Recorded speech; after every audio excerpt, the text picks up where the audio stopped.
I was wondering, now looking ahead, there seems to be a movement that everybody wants to go to London as late as possible for whatever reason. Maybe because of the bubble. And Djokovic will play Mallorca. What is your plan now? When will you go to London?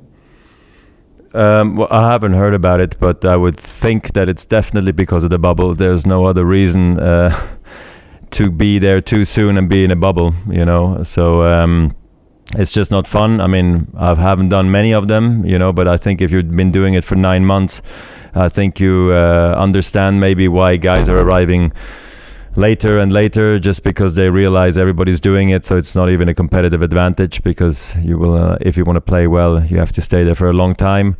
So I think that's why players are trying for alternative schedules, and I think Novak's schedules, Belgrade worked very well in Paris. That gave him what he wanted, and I think that's also one of the reasons he's playing Mallorca. I didn't know he was playing, and my plan is one that I will discuss when I come home to Switzerland with the team and see what is the best plan now, because I have time to figure it out, so that's good. But I need to get together with the team and just say, like, what is my best schedule. In Paris, I also arrived late. I arrived on Thursday only, and it actually worked out for me also pretty good. René, go ahead, please. Is nog stom.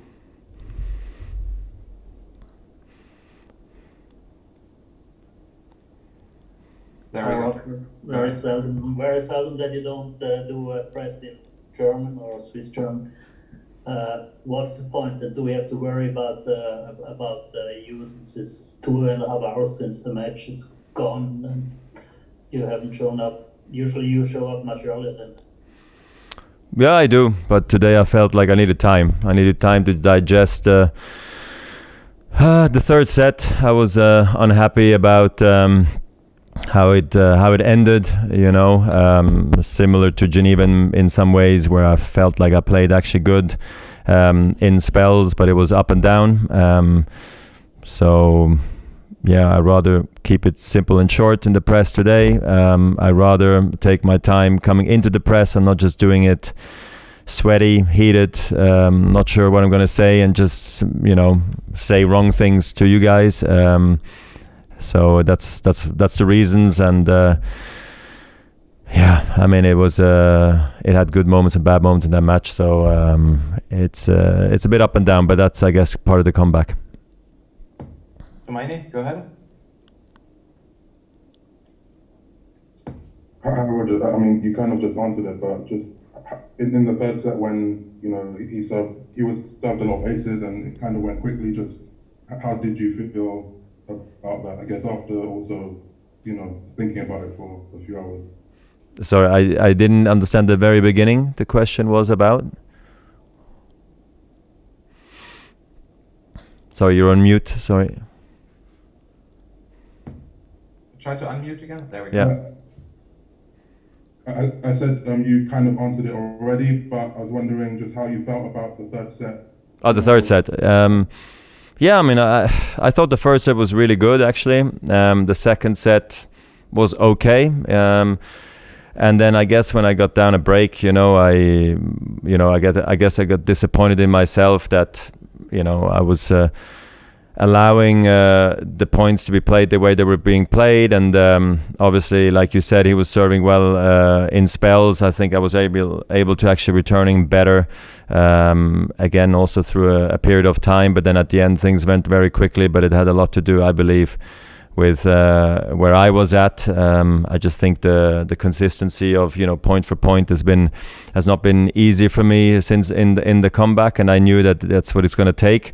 But again, the good thing coming out of a match like this against a great player is that I know what I need to think about, moving forward, because clearly I need to do a bit better. But overall, I thought also Felix played a great match. He stayed mentally very solid. He showed that he wanted to win, and he was better at the end. So not much there. Maybe it would have anyway made not a difference of how I would have played, that he would have still got me today. But and Halle can be tough to play. You know, I've always struggled here in the early rounds sometimes because baseline rallies are tough to play. You got to be very focused, committed, and sharp. And I was not that anymore in the third set. Howard, go ahead, please.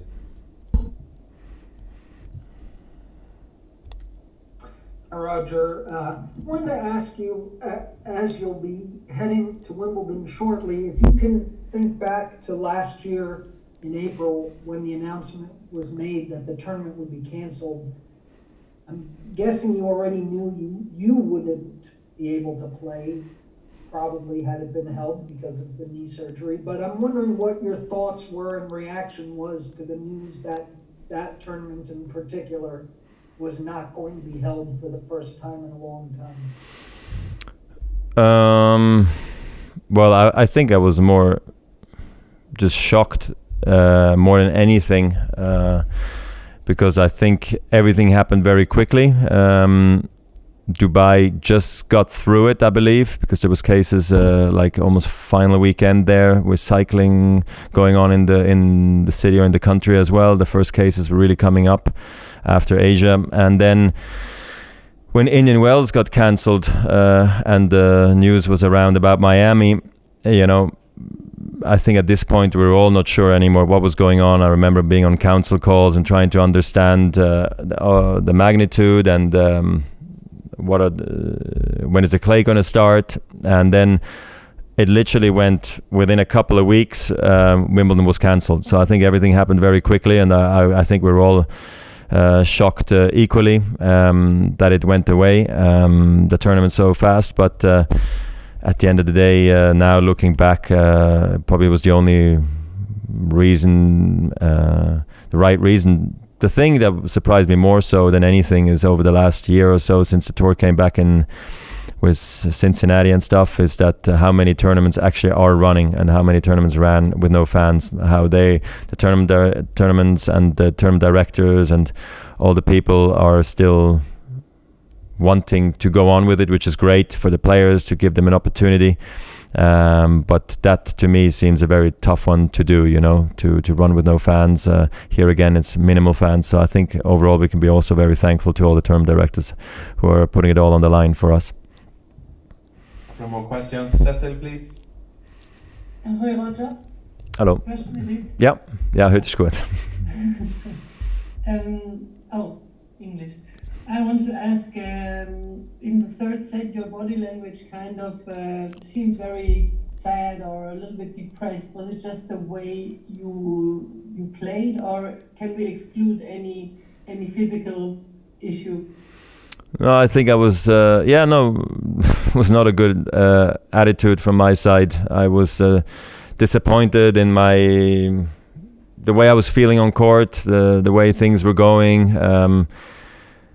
That, you know, I'm not getting better spells and all that stuff. I just think the whole difficulty of the comeback got to me as well a little bit. How much I have to push on every point, try to make things happen, and I realized it was not going to be my day. There was nothing I could do. I started to get really negative, you know, and this is not normally how I am by any means. So I think this is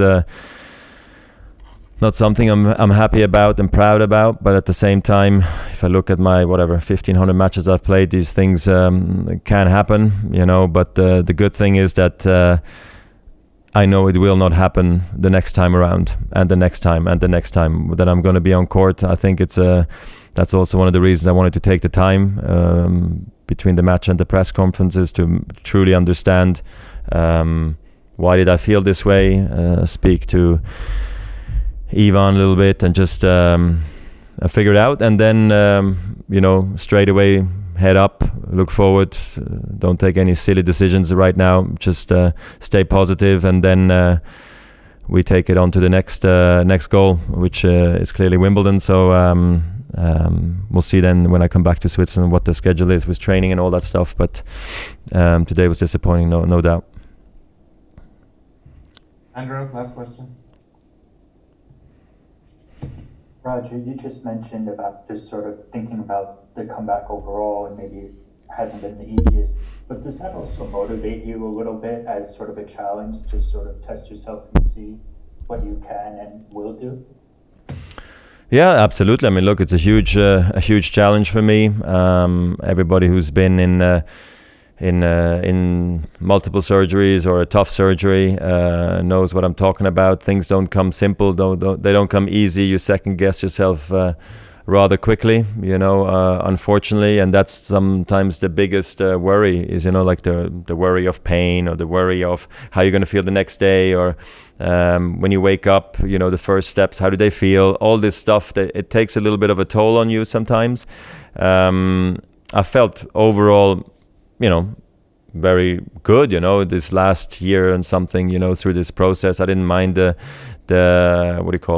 whole rehab process and all that stuff has been one that I also enjoyed, something different. Look, I was able to stay home with the family, and that was nice from that standpoint. But then, of course, once you get back on the court, you want it so badly like you used to, and then you get disappointed with the performance or shots or a feeling you have, or negativity that creeps in, and you just are a little bit like, that's too bad, why is it happening?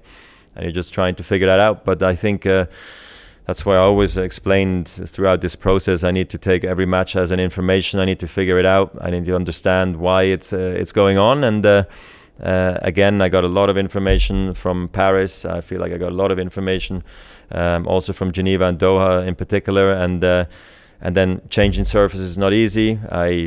Of course, I know that Felix is a great player, and like I said, he was better today, and I would have maybe lost anyhow.